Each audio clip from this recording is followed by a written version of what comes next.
Olá, bom dia. Começando mais um reunião de pauta nesta quinta-feira, dia 8 de abril. E, bem, antes de iniciarmos o nosso debate central, a nossa pauta, já aproveitem aí, vão compartilhando nos grupos do WhatsApp, nos grupos do Facebook, nos ajude a divulgar o link 24 horas da COTV. Além de ajudar na divulgação, você pode também contribuir com a nossa TV, com o nosso canal, que está chegando aí 100 mil inscritos. Então, também já verifica se você se inscreveu.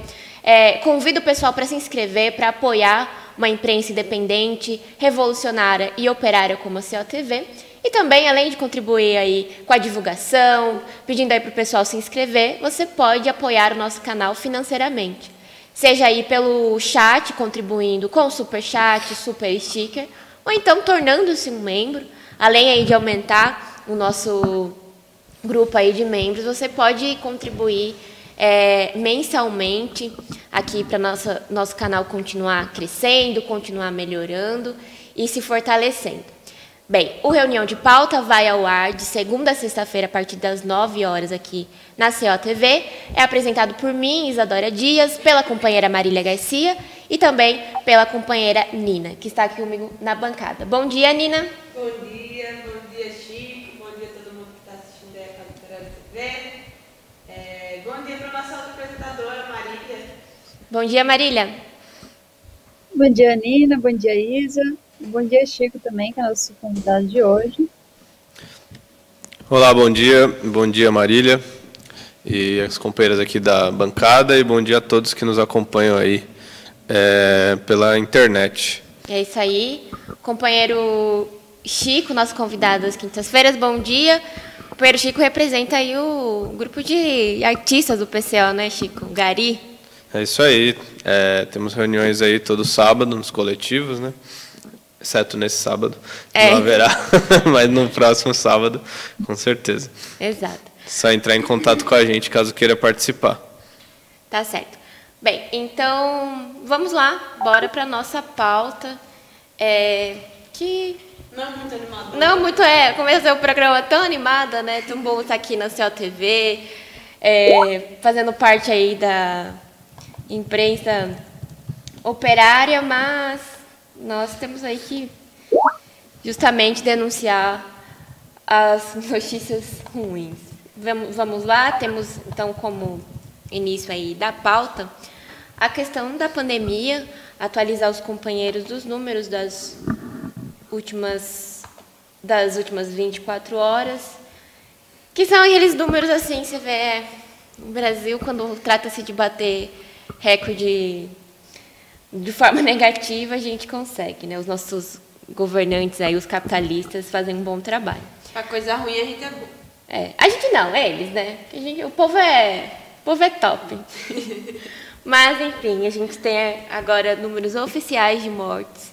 341 mil mortes por Covid-19 aqui no Brasil. Nas últimas 24 horas, foram registradas 3.733 mortes causadas aí pelo coronavírus. Em números de contaminados, nós estamos em 13.197.031 casos. Nas últimas 24 horas foram, olha lá, quase 100 mil, 90.973 novos casos. E isso que, claro, a gente sempre coloca, ninguém tem facilidade para fazer teste, não é tão simples assim. Então, tem um monte de gente que se contamina e não consegue fazer teste e tal. Então, esses números, com certeza, aí são subnotificados. Bem, já passo para vocês, companheiros, próximas notícias. Marília, você não quer dar a próxima notícia? Bem, vamos passar para o tema principal, então? Bom, acho que vamos sim. O nosso tema principal que a gente colocou hoje é para mostrar o caos que a gente tem no sistema de saúde aqui em todo o Brasil. Especificamente, a gente vai falar do Sudeste, mas é uma tendência brasileira, né?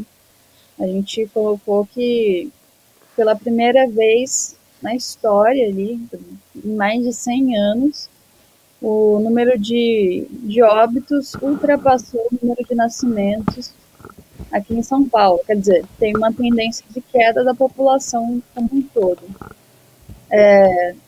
A gente teve 13.998 nascimentos contra 15.967 óbitos entre 1 e 8 de abril, agora nesse iniciozinho aí do mês, a gente já teve esse número de óbitos. Quer dizer, você vê que é um número altíssimo aí. A gente tem uma alta taxa de nascimentos, mas a de óbitos é ainda maior. Quer dizer, a gente tem 1.969 óbitos a mais do que nascimentos. É importante falar isso daí porque, como eu falei aqui, desde os 120 anos, o Brasil só cresceu. Né? Na virada do século, o país contabilizou 17,4 milhões de brasileiros e atualmente são 212 milhões de brasileiros. Quer dizer, sempre cresceu e a gente tem uma alta taxa de crescimento ainda. E sendo um país atrasado, isso é uma coisa que é normal. Né?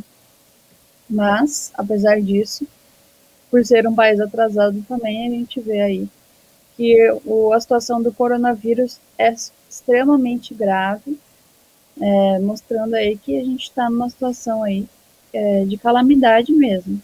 É importante falar também que esses dados eles são preliminares, né? Os cartórios ainda tem um prazo de 10 dias para registrar o número completo de nascimentos e óbitos, mas essa é uma tendência de alta das mortes em relação aos nascimentos que acontece desde o ano passado. Quer dizer, desde o ano passado a gente ia vendo a diferença entre mortes e nascidos diminuir, quer dizer, o número de mortes ia alcançando o número de nascimentos e agora ele ultrapassou aí esse número. Quer dizer, e é importante falar, como foi colocado aqui, que não é uma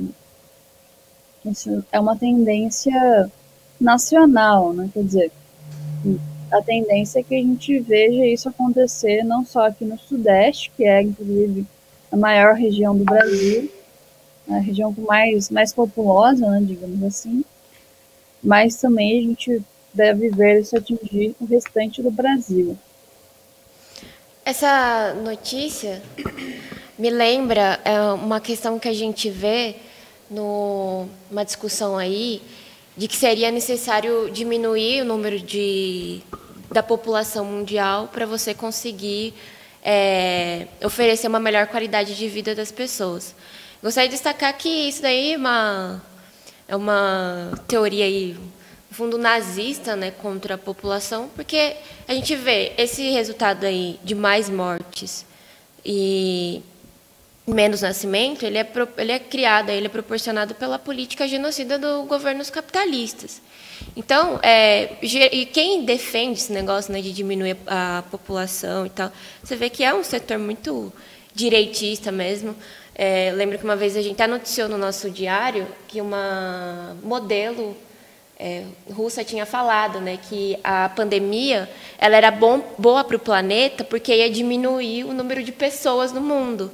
E já tem muitas pessoas no mundo, isso daí promove um desgaste ambiental, você polui mais e tal. Não é que o capitalismo é um regime totalmente fracassado, em decomposição, que não consegue não se desenvolve, e aí, quando se desenvolve, é à custa mesmo de muita exploração, seja dos seres humanos, quanto da própria natureza, mas no sentido negativo mesmo, né?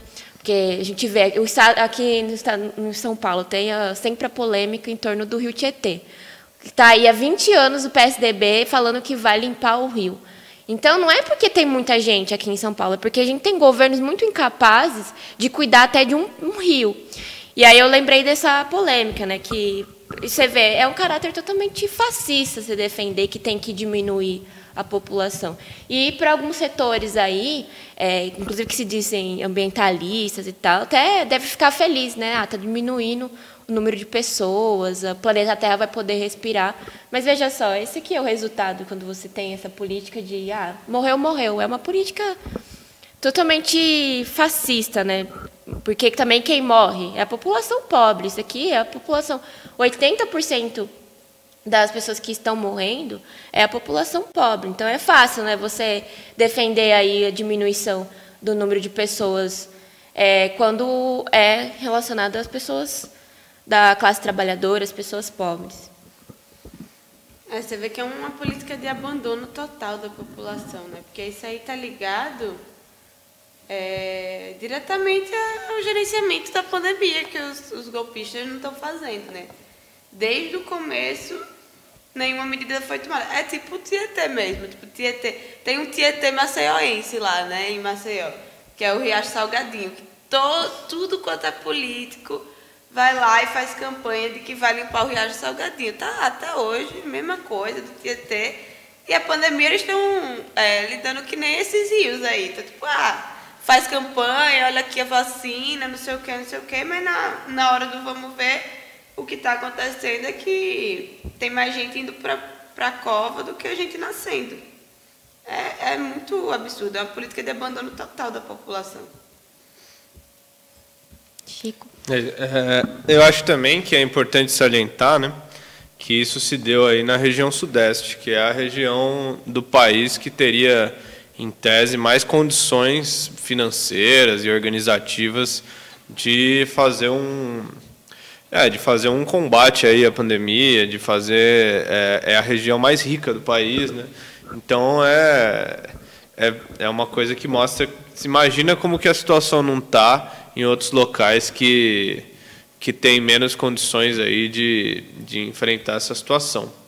Aqui em São Paulo a gente tem o herói Dória, né? Também então, não era para exatamente os números serem menores, aí, já que ele é tão dedicado na questão da vacina. Tem até a notícia, né, Chico, sobre a vacina, que não parece que tem tanto heroísmo, não. Pois é.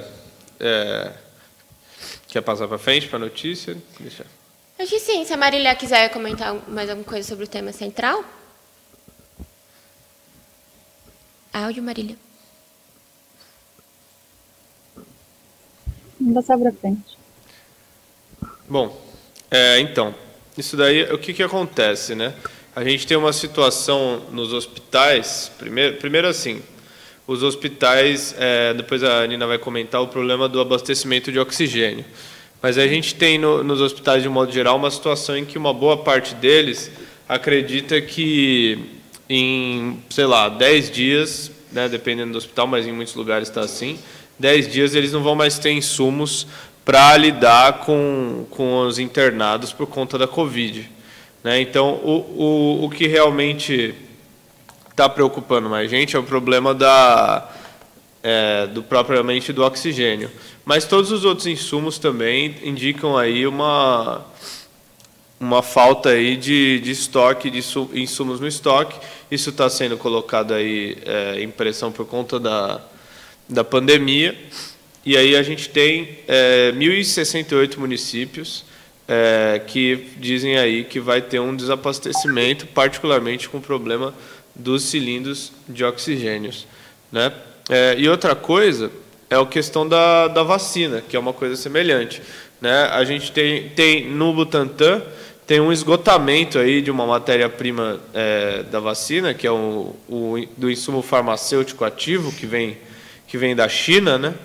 Que é importado da China, que se esgotou aí no Instituto Butantan, que levou à interrupção do invase de doses da Coronavac, né? O que eles falam aí é que o invase será retomado na semana que vem, e aí serão entregues 2.500.000 doses de vacina que estão agora em processo de serem envasadas, né? Então a gente vê o seguinte, que não existe de fato uma produção de vacina sistematizada no Brasil, né? Particularmente aí no Instituto Butantan.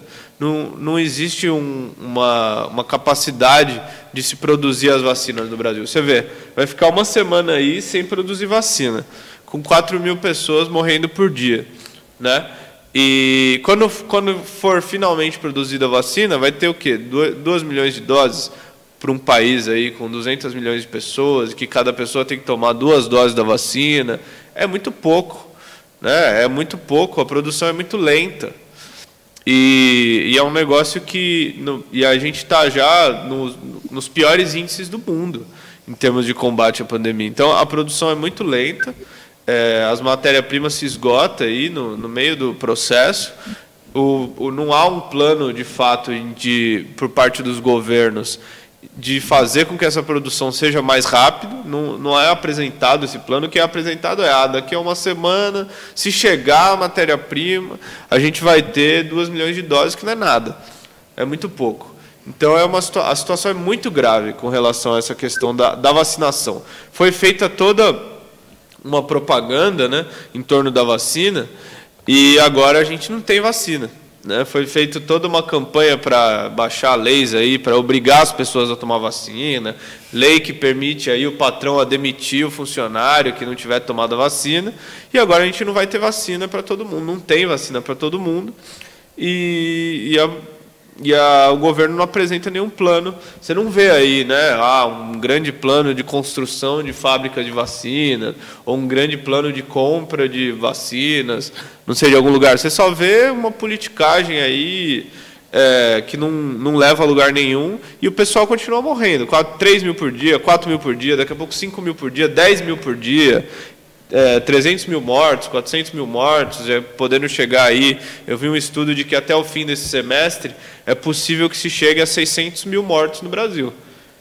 Até o fim do ano, tranquilamente podendo chegar. Ele não faz essa extrapolação, mas pode, se a situação continuar assim, até o fim do ano pode chegar a 1 milhão e tantos, né? Então é um negócio assim muito grave, é um negócio vergonhoso, que não haja nenhum plano de vacinação de fato, que agora também falar em isolamento social, falar em até construção de leitos, tudo bem, tem que ter, os hospitais e tudo mais, mas isso aí é tarde, entendeu? Teria que ter sido feito já, teve 1 ano aí para se fazer todas essas coisas. Falar nisso daí já vira até um negócio meio assim, uma coisa meio de louco, assim.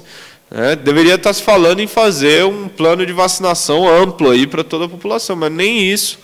A gente tem aí que provavelmente, possivelmente, daqui a uma semana, vai produzir meia dúzia de doses aí para o povo. Ou seja... E é importante destacar, né, porque essa é a campanha de propaganda do Dória. E ele, toda vez que ele aparece, a gente denuncia. É pura propaganda, porque aí você vai ver o número de produção de vacina, assim, é muito baixo e tal. Ele iniciou, né, a campanha lá de vacinação no início do ano, não sei o que, Dória, Salvador. Aí viu que desgastou um pouco a campanha, aí depois ele apareceu falando da vacina 100% nacional, seria produzida no Butantan. Aí agora você vê que meia dúzia de vacina, sendo que a única coisa que eles estão eficientes em fazer é a abertura de covas, né? Aqui em São Paulo, a prefeitura aí anunciou uma operação para abrir 600 valas por dia. E estuda aí a construção de um cemitério vertical. Isso aqui só em São Paulo. A gente já tem batido recordes também no número de mortes no estado. Já estamos aí, atingimos o número de mais de 1.300 mortes em 24 horas no estado. E aqui em São Paulo, pela articulação que a gente está vendo, por exemplo, essa operação aí para abrir 600 valas e o estudo da construção de um cemitério vertical, é porque eles estão aí estão se preparando mais para consequências de todas as mortes que vão ser ainda causadas pela política que eles estão fazendo, a política genocida, do que, de fato, aí dar um jeito de arranjar a vacina para vacinar todo mundo de verdade, né? Vê que é um absurdo e, de fato, por isso que, por essas notícias, o que eles estão fazendo para abrir valas, não fica difícil mesmo a gente ver aí até o final do semestre essas 600 mil mortes e até o final do ano 1 milhão de mortes. Algo que a gente, quando iniciou a campanha, o Partido da Causa Operária, quando iniciou a campanha aí, em relação à pandemia, lançamos um programa, nós anunciamos aí que se não fosse feito um trabalho sério, o Brasil ia atingir facilmente 1 milhão de mortes. E não é difícil isso acontecer mesmo. A gente viu que para chegar às 300 mil mortes, o período foi muito menor do que quando precisou para atingir as 200 mil mortes. Então, daqui a pouco a tendência é cada vez aumentar esse número de mortes em um período menor. Cemitério vertical, eu fiquei até curiosa. Fui olhar, né? É um prédio para enterrar gente. Tipo assim, Nossa. Os caras não tem mais espaço no chão e agora vai construir prédios para colocar corpos. Tipo, é um negócio muito... É muito absurdo. Tipo, acabou até o espaço de enterrar pessoas. Quando você vai pensar que um negócio desse vai acontecer, né? E, tipo assim, se a produção da vacina andar desse jeito, eles só vão terminar de produzir o que eles estão falando que vão produzir quando tiver todo mundo morrendo, já morto, enterrado no hospital vertical. No cemitério vertical lá deles, porque não tem condições. Tipo, lá tem uma notícia aqui, né? Que tem denúncia de mais de 1.000 cidades com dificuldade no abastecimento de oxigênio. São 1.068 municípios que falaram que tem risco de desabastecer, ficar sem oxigênio nenhum em ao menos uma das unidades do município em até 10 dias. Ou seja, basicamente tudo. Vai faltar oxigênio em quase todos os estados, em mais de 1.000 cidades. É um negócio absurdo. Tem vários relatos aqui do pessoal, né? Tem um relato aqui que eu tinha achado interessante, que é o seguinte. O cara falou, já melhorou, mas ainda não está equacionado. Ainda há algumas regiões em situação crítica. Não era esse, mas tudo bem. Esse é ruim também. Os caras estão falando assim, que o pessoal fica falando que é uma questão de logística, etc e tal. Só que não tem isso. Não é uma questão de logística. É uma questão de que já passou. Os caras não tiveram essa logística aí desde o começo da pandemia. Não teve nenhum plano de nada disso. Aí o pessoal começa a falar de lockdown nacional, que o Bolsonaro deveria decretar lockdown nacional. O pessoal já perdeu completamente essa esperança, não tem mais o que fazer, porque para ficar pensando num negócio desse, nesse momento, não tem. Porque no começo da pandemia, a gente até falava, tipo assim, parecia um negócio de filme de comédia, né? Que juntava assim, nossa, tem uma pandemia, um vírus lá que está se alastrando, está matando todo mundo pelo mundo. Aí sentam os representantes dos países e falam, o que é que a gente vai fazer? Manda todo mundo ficar em casa, tá ligado? Tipo, não parece um negócio real. Isso no começo. Aí agora, depois de 1 ano da pandemia, os caras ainda a única alternativa que tem é mandar o pessoal ficar em casa. É muito... Você vê que é um descaso completo aí, né? Bem, antes de passar para a Marília, eu só gostaria de destacar um comentário de uma pessoa que diz que a gente fica repetindo as projeções como até soa como se fosse um desejo. Na verdade, então, se a gente não denunciar aí que não vai ter 1 milhão de mortes por conta dessa política genocida, então não vai acontecer, ou então porque a gente não pode denunciar, porque é necessário que denuncie, a esquerda precisa se unir aí em torno da quebra das patentes da vacina, precisa fazer uma forte campanha para ter vacinação, para que justamente não morra 1 milhão de pessoas, para que a esquerda não deixe essa direita genocida, esses governos golpistas, Bolsonaro e companhia, porque isso não é só culpa do Bolsonaro, matar 1 milhão de brasileiros, né? É um absurdo diante de todos esses dados que nós temos que acompanhar diariamente. Bem, Marília, passo para você quiser comentar alguma coisa, senão a gente passa depois para as notícias gerais. Bem, eu queria comentar primeiro sobre esse comentário, né?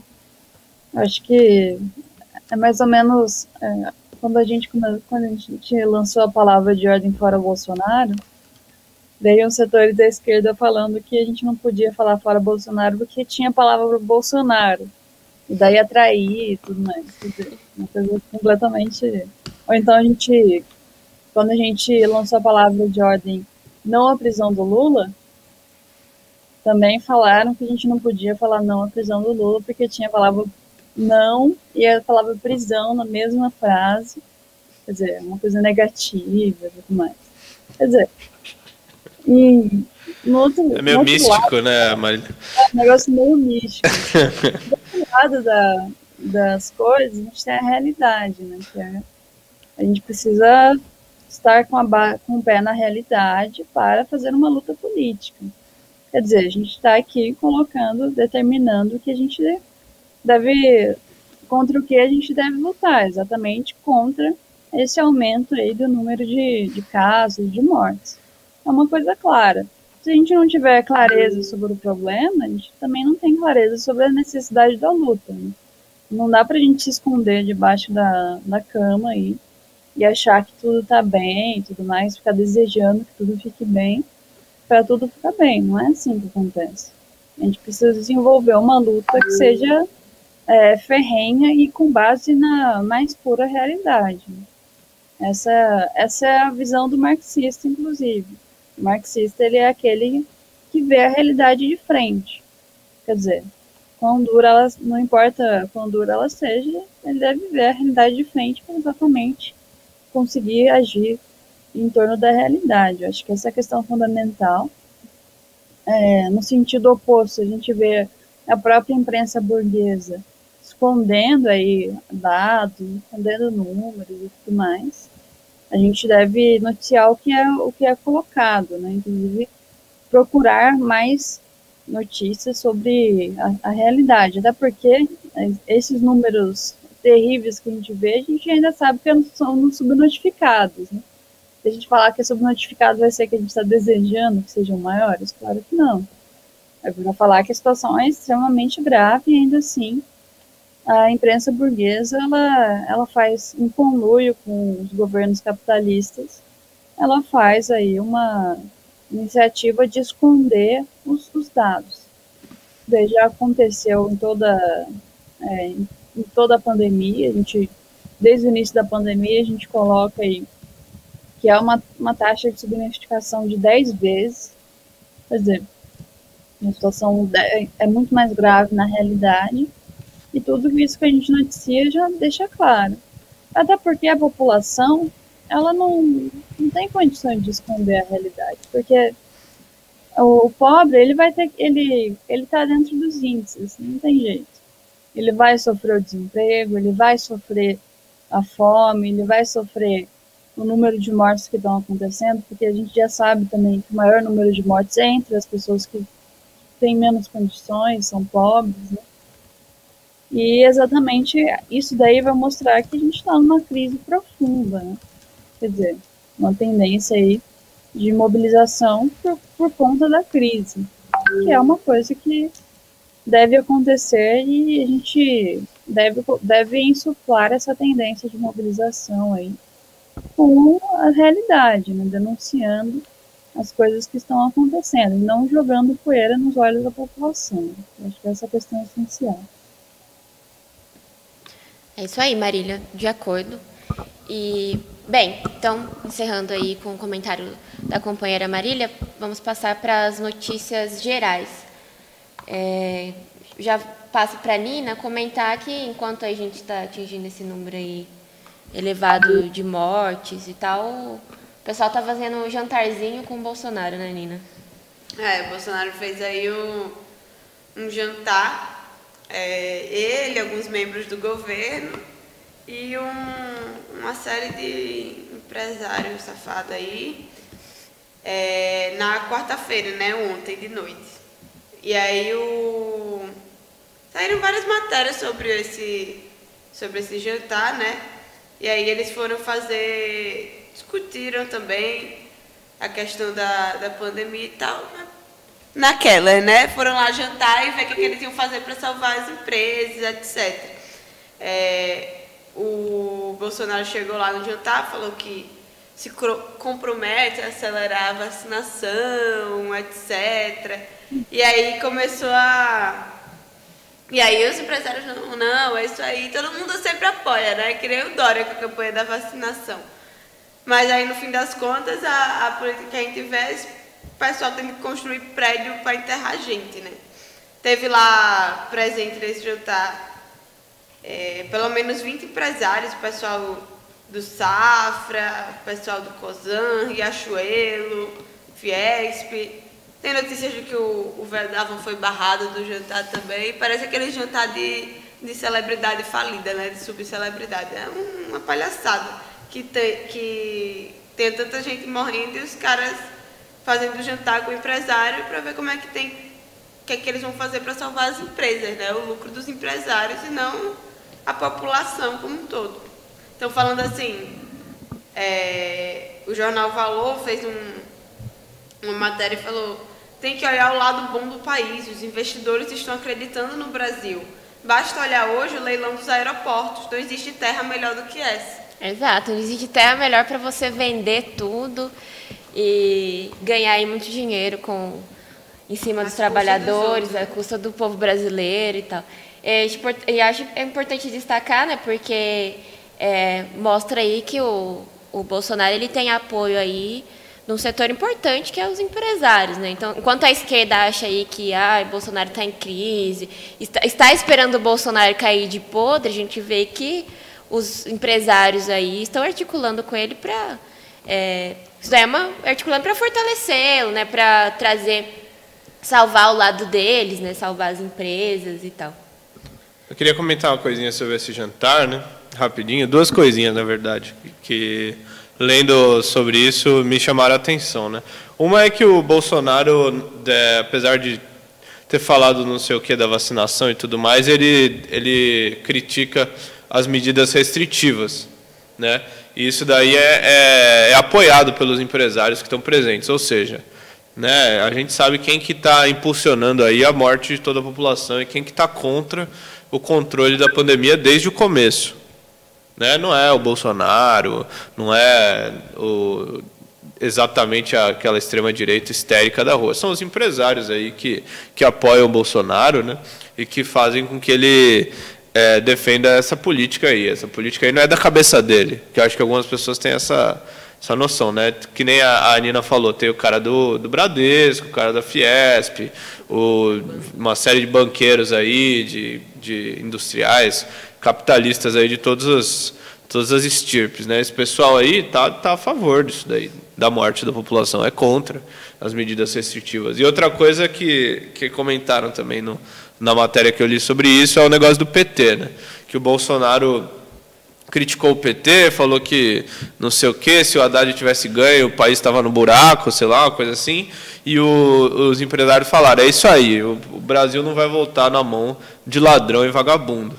Ou seja, né, isso aí também para acabar com aquela ilusão, né, da esquerda de que num segundo turno entre Bolsonaro e Lula, talvez, a direita vai apoiar o Lula. Ou seja lá quem for. Não, a direita vai apoiar o Bolsonaro, os empresários, a burguesia.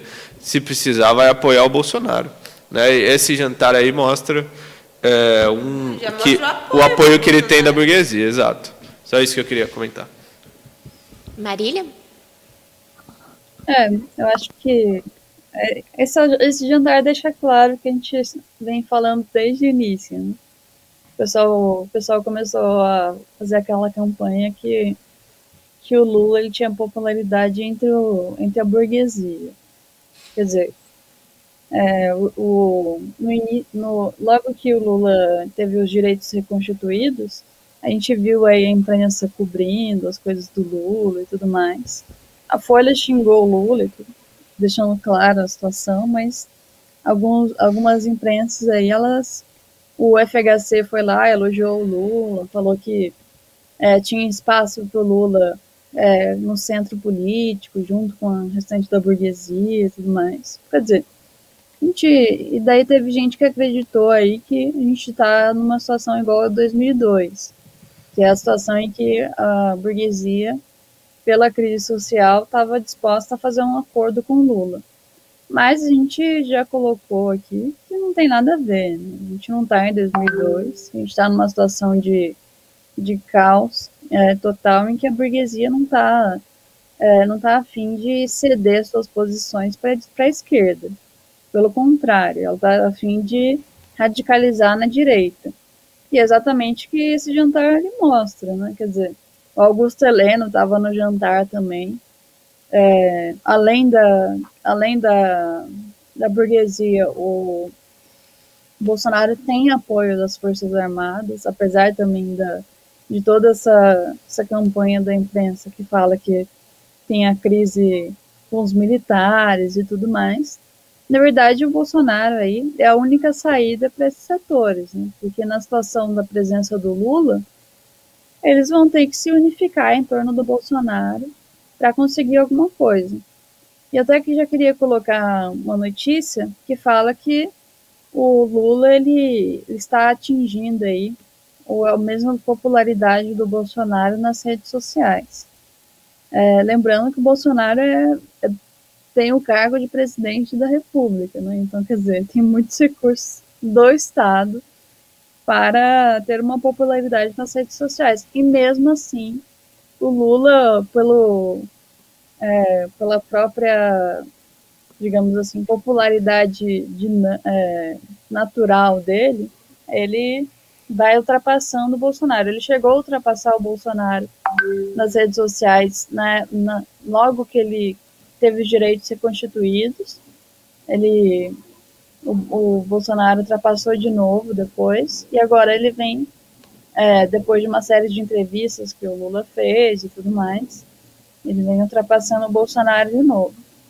E o instituto que mede essa popularidade nas redes sociais, ele fala também que ela tende a influenciar bastante as eleições, né? Mas eu acho que é importante falar que o Instituto também fala, só me lembrando aqui, o Instituto também fala que para o Lula ter popularidade, ele devia contratar um grande profissional das redes sociais e tudo mais. Bem, a gente aqui está acostumado a mexer com as redes sociais também, além de outras coisas, né, a gente do partido. Então a gente sabe que a gente precisa de uma estratégia nas redes sociais, isso é verdade. Mas isso também esconde a realidade da questão da popularidade do Lula, né, que é uma popularidade natural. Quer dizer, isso mostra que a população ela tem toda uma tendência à esquerda. E a popularidade do Lula ela cresceu exatamente no momento que a popularidade do Bolsonaro estava caindo. Quer dizer, o Bolsonaro está numa crise e o Lula aí está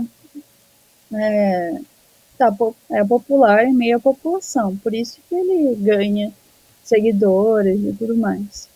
Acho que é importante falar isso porque a gente tem vários indicadores de que na situação das eleições é Lula e Bolsonaro, não tem jeito.